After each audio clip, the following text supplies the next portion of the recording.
नमस्कार, बहुत बहुत स्वागत है आपका। आप देख रहे हैं क्रिएटिव विजन न्यूज का इंटरनेशनल यूट्यूब मंच। आपके साथ मैं हूं शबाब। मिडिल ईस्ट में एक बार फिर तनाव अपने चरम पर है। इजराइल के ऑपरेशन ब्लैक फ्लैग ने यमन के हूती विद्रोहियों के खिलाफ बड़े पैमाने पर हवाई हमले किए, लेकिन यमन की जवाबी कार्रवाई ने भी पूरी दुनिया का ध्यान अपनी ओर खींचा है। हूती, जिन्हें शायद इजरायली सेना समझने में भूल कर रही थी। कल यमन के हूती आंदोलन ने एक बार फिर यह दिखा दिया कि वो सिर्फ एक क्षेत्रीय गुट तक सीमित नहीं है, बल्कि एक सशस्त्र प्रतिरोध बल है जो न सिर्फ यमन के लिए अपनी आवाज बुलंद करता है, बल्कि फिलिस्तीनी जनता के लिए भी आवाज उठा रहा है।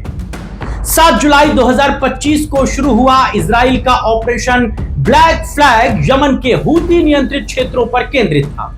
इजरायली वायुसेना ने हुदैदा, रास ईसा और सालिफ बंदरगाहों को निशाना बनाया, जो हूथियों के लिए हथियार तस्करी और समुद्री निगरानी के प्रमुख केंद्र थे। इन हमलों में 500 से ज्यादा कंटेनर और 50 से ज्यादा नौकाएं नष्ट हो गई।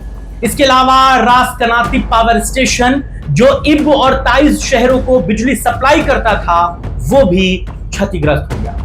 2023 में हूथियों द्वारा कब्जाया गया गैलेक्सी लीडर जहाज, जिसे समुद्री निगरानी के लिए रडार सिस्टम से लैस किया गया था, उसे भी इजराइल ने पूरी तरह तबाह कर दिया। लेकिन यह युद्ध केवल एक तरफा नहीं रहा। यमन के हूती विद्रोहियों ने भी इजराइल के खिलाफ जिस तरह जवाबी कार्रवाई की है, वो काबिले तारीफ है। सीमित संसाधनों के बावजूद हूथियों ने अपनी रणनीतिक चतुराई और दृढ़ता से इजराइल को आर्थिक, सुरक्षा और मनोवैज्ञानिक स्तर पर बड़ा झटका दिया है। 6 और 7 जुलाई को हूथियों ने इजराइल पर 11 बैलिस्टिक मिसाइलें, ड्रोन और यहां तक कि हाइपरसोनिक मिसाइलें दागी। उनके निशाने पर थे इजराइल के महत्वपूर्ण आर्थिक और रणनीतिक ठिकाने, जिनमें बेन गुरियन हवाई अड्डा, अशदोद बंदरगाह और अश्कलोन का बिजली स्टेशन। इन हमलों ने इजराइल में दहशत पैदा कर दी। हूथियों की ताकत केवल मिसाइलों तक सीमित नहीं है, उनकी रणनीति और अनुकूल क्षमता उनकी सबसे बड़ी ताकत है। ईरानी टेक्नोलॉजी और घटकों के दम पर हूथियों ने यमन में ही जुल्फिकार मिसाइल और जहाज रोधी हथियारों का उत्पादन किया। यह उनकी सेल्फ डिपेंडेंसी को बताता है। लाल सागर में उनकी नौसैनिक कार्रवाइयों ने वैश्विक व्यापार मार्गों को बाधित किया। 2023 में गैलेक्सी लीडर जहाज पर कब्जा और उसे निगरानी केंद्र में बदलना उनकी रणनीतिक सोच का एक बड़ा उदाहरण।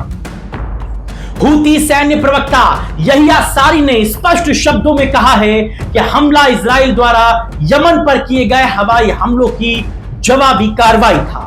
अगर आप हमारे बंदरगाह और ऊर्जा संयंत्रों को निशाना बनाएंगे, तो हम आपके बंदरगाहों और एयरपोर्ट को छोड़ने वाले नहीं।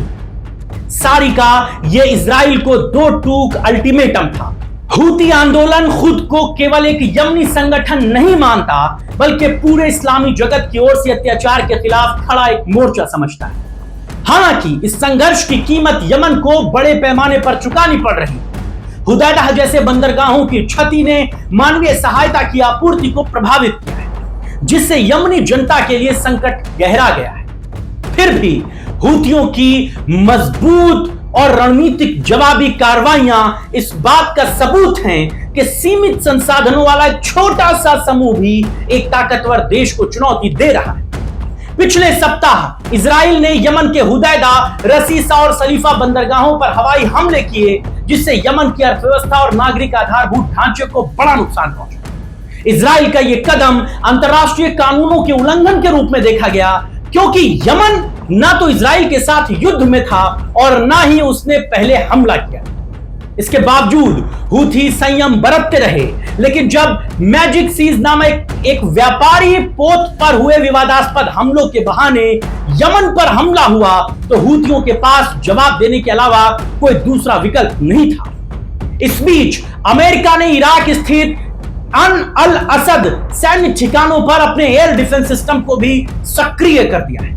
अमेरिका का यह कदम बताता है कि यूएसए भी यह अंदेशे में है कि पश्चिमी एशिया की आपसी लड़ाई में उसका हस्तक्षेप उसे सुरक्षित नहीं रख पाएगा। तो हूतियों का साफ संदेश है कि जब तक गजा में खून बह रहा है तब तक वो चुप नहीं बैठेंगे। यह हमला सिर्फ जवाबी कार्रवाई नहीं था, बल्कि एक राजनीतिक संदेश भी था कि यमन अब सिर्फ युद्धग्रस्त देश नहीं, बल्कि पश्चिमी हमलों और साम्राज्यवादी नीतियों के खिलाफ खड़ा एक जागरूक प्रतिरोध केंद्र बन चुका है। और हूथियों की इस जवाबी कार्रवाई ने इजराइल को भी ना को चने चबा दिए, उसको बैकफुट पर ढकेल दिया है। आज की खबर और इस चर्चा में बस इतना ही। आपको हमारी यह खबर कैसी लगी, आप हमें जरूर बताइएगा। आपकी राय, आपकी चर्चा और आपके विचारों का हमें इंतजार रहेगा। फिलहाल इतना ही। आदाब, शुक्रिया।